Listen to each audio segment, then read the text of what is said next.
বাঁধাকপির রেসিপি আমরা বাড়িতে বিভিন্নভাবে বিভিন্ন পদ্ধতিতে রান্না করে থাকি। অনুষ্ঠান বাড়ির স্টাইলে যদি কোনোদিন করে না থাকো মাছের মাথা দিয়ে, তাহলে আজকের আমি এসেছি মাছের মাথা দিয়ে বাঁধাকপির এক অনবদ্য রেসিপি নিয়ে। নমস্কার বন্ধুরা, মিষ্টিমন চ্যানেলে সবাইকে সুস্বাগত। আজকের আমি এসেছি বাঁধাকপি মাছের মাথা দিয়ে অনুষ্ঠান বাড়ি স্টাইলে এক রেসিপি নিয়ে, যেটা কিনা গরম গরম ভাত, রুটি, পরোটার সাথে কিন্তু জাস্ট জমে যাবে। তাহলে কিভাবে বানাচ্ছি দেখতে থাকো তোমরা।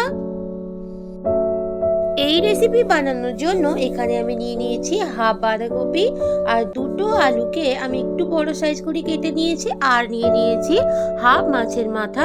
তোমাদের যেমন বাঁধাকপির কোয়ান্টিটি সেই অনুযায়ী তোমরা আলু এবং মাছের মাথাটা কম বেশি করে নিও। এবার বাঁধাকপিটা কেটে নিয়ে ফিরে আসছি। এই দেখো বন্ধুরা, এখানে বাঁধাকপিগুলো মোটামুটি একটু ছোট ছোট সরু সরু করে কেটে নিয়েছি। এবারে নেক্সট স্টেপে চলে যাব। গ্যাসের মধ্যে কড়াই বসিয়ে দিয়ে বেশ কিছুটা সর্ষের তেল আমি দিয়ে দিয়েছি।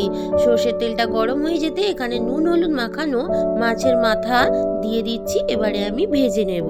মাছের মাথাটা ভালোভাবে ভাজা হয়ে গেছে, তুলে নিচ্ছি। ওই কড়াইতে আরো একটু তেল দিয়ে আমি এখানে কেটে রাখা আলুগুলো দিয়ে দিচ্ছি। দিয়ে একটু আলুগুলো ভালো করে ভেজে নেব। একটুখানি দিয়ে দিলাম স্বাদ মতো লবণ। লবণটা দিয়ে ভালোভাবে আলুর সাথে মিশিয়ে নিয়েছি।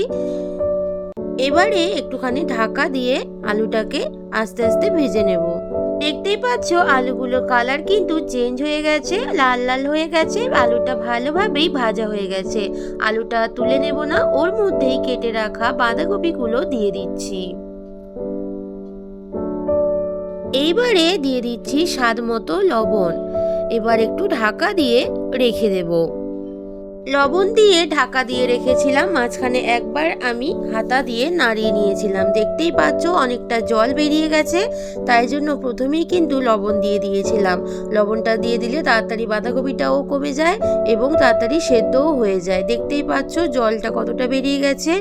এই রেসিপিতে আলুটা কিন্তু একটু বড় বড় করেই কাটতে হবে, তাহলেই ভালো লাগবে। অনুষ্ঠান বাড়ির স্টাইলে যেহেতু আমি রেসিপিটা বানাচ্ছি, তাই আলুগুলো কিন্তু একটু বড় বড় পিস করে কাটতে হবে। এবারে আবারও আমি ভালোভাবে সেদ্ধ হওয়ার জন্য ঢাকা দিয়ে রেখে দেব।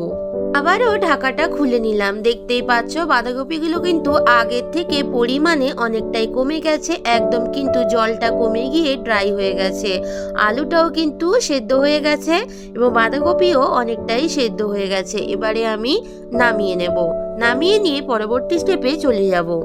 গ্যাসের মধ্যে কড়াই বসিয়ে দিয়ে দিয়েছি 2 চামচ মতো সর্ষের তেল। এই রেসিপিতে সর্ষের তেলটা কিন্তু দিতেই হবে। সর্ষের তেলটা দিয়ে রান্নাটা করলে রান্নার টেস্টটা অনেকটাই বেড়ে যাবে। এবারে এখানে দিয়ে দিচ্ছি ফোড়ন, কালো জিরে আর গোটা গরম মশলা, তেজপাতা।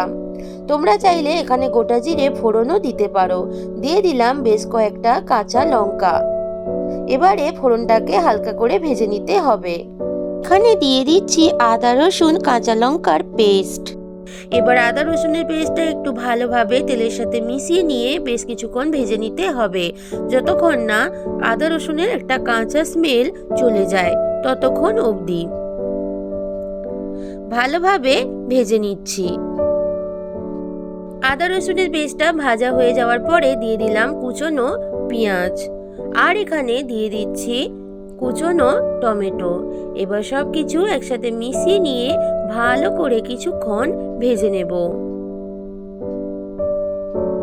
কিছুক্ষণ ভেজে নেওয়ার পরে পেঁয়াজ টমেটো এখানে আমি দিয়ে দিচ্ছি কিছু গুঁড়ো মশলা। প্রথমে দিয়ে দিলাম হলদি powder, Kashmiri red chili powder, লাল লঙ্কা পাউডার।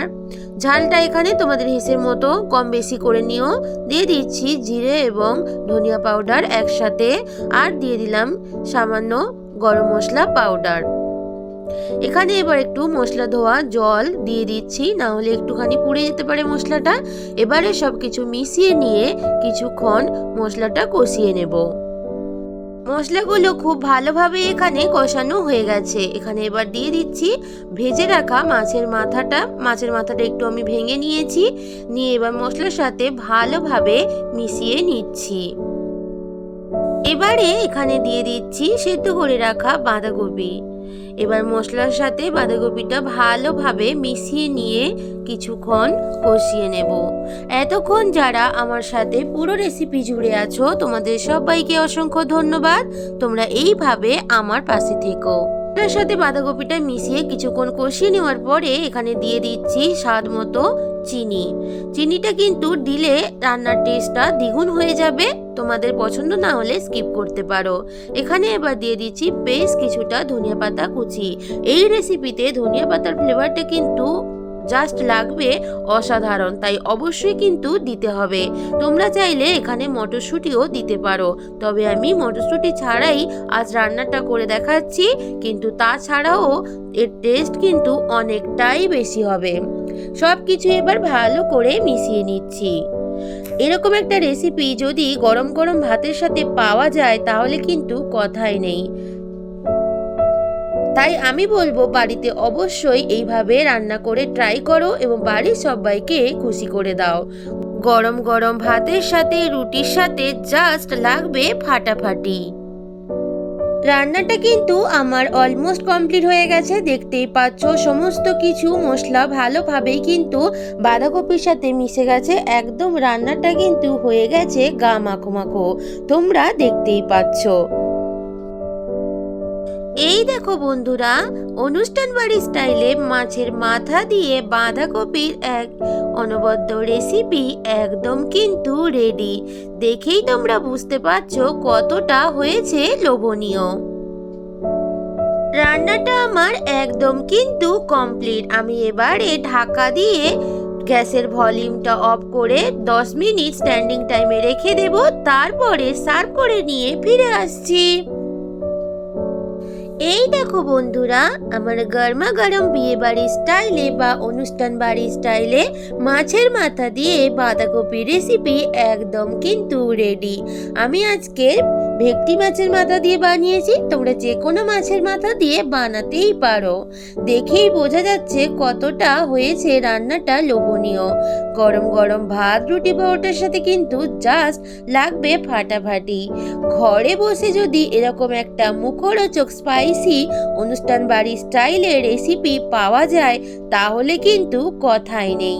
আমার আজকের এই রেসিপি যদি তোমাদের ভালো লাগে অবশ্যই একটা লাইক করো, সুন্দর কমেন্ট করে জানিও তোমাদের কেমন লাগলো। আমার চ্যানেলের পুরনো এবং নতুন বন্ধু সবাইকে পাশে থাকার অনুরোধ জানিয়ে আজকের মতো তোমাদের থেকে বিদায় নিচ্ছি। ফিরে আসবো নতুন কোনো এক রেসিপির সাথে। ততক্ষণ সবাই ভালো থেকো, সুস্থ থেকো, সব সময় হাসতে থেকো। টাটা।